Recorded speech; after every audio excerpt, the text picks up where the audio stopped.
All right, we're gonna go to the next thing, which is full bend at your level. I had an eye-opening moment the other day.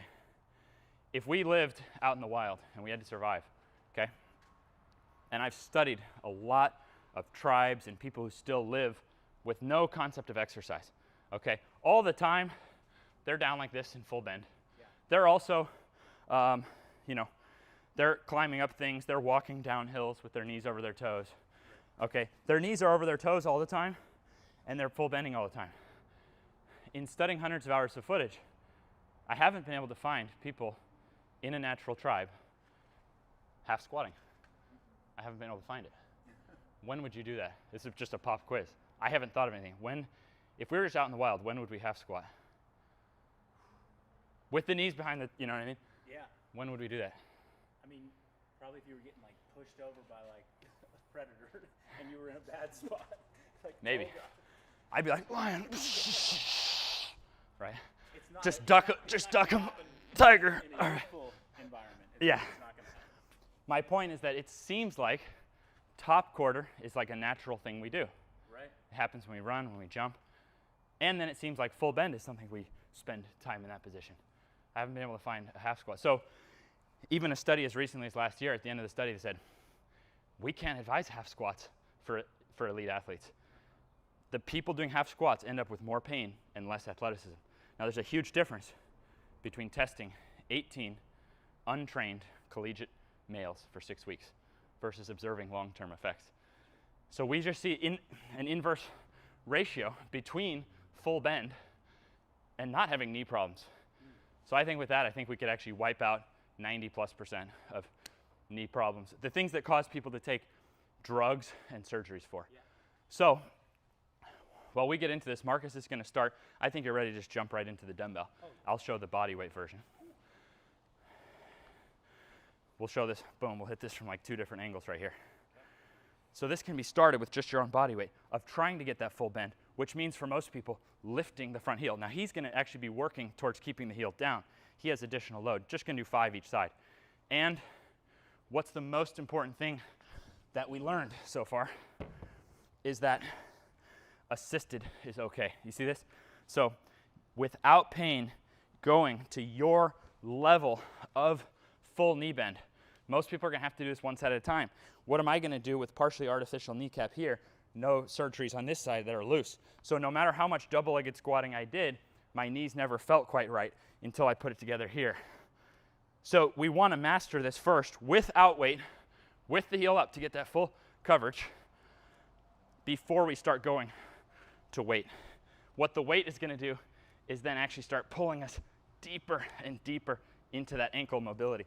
So we're so warmed up from the other stuff that we can just kind of jump right into it. So we would go from negative weight to our own body weight, to loading with dumbbells, to loading with a bar on the back. Now I want you to look at that heel, now that I have weight to gradually load me down. So right here, I'm contracting the back glute. I'm not letting that knee hit the floor. I think this might be the key to unwinding the problems of too much sitting. And now I'm flexing my front tibialis to bring this coverage. And then the final thing, which is completely optional, would be loading bar on front.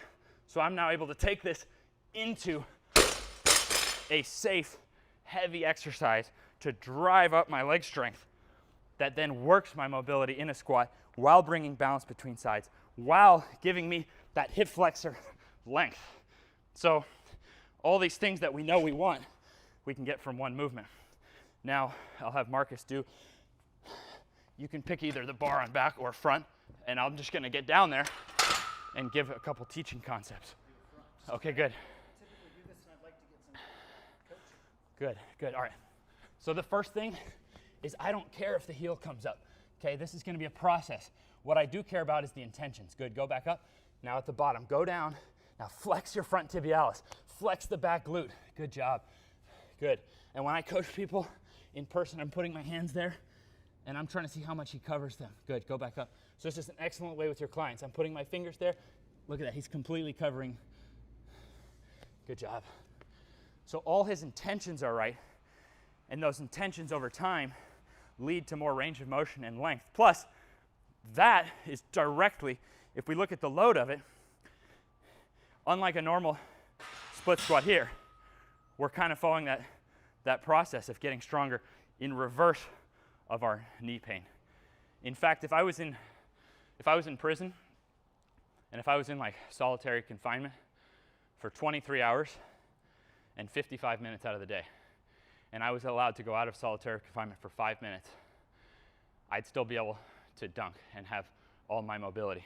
Because my first step out would be into a split squat, which I would then put into another split squat and another one. So this exercise has a lot of applications to getting your legs bulletproof. So think of this as a catalyst. I'm not saying, oh, you're an Olympic weightlifter, stop squatting and do ATG split. No, I'm saying, you're an Olympic weightlifter, awesome. ATG split squat to boost your Olympic weightlift. More balance. Oh, you're an 80-year-old grandfather, fantastic. You can even elevate your front foot if your hips are too tight. Boom, get in there. This can gradually get a person, by balancing sides, then able to bend.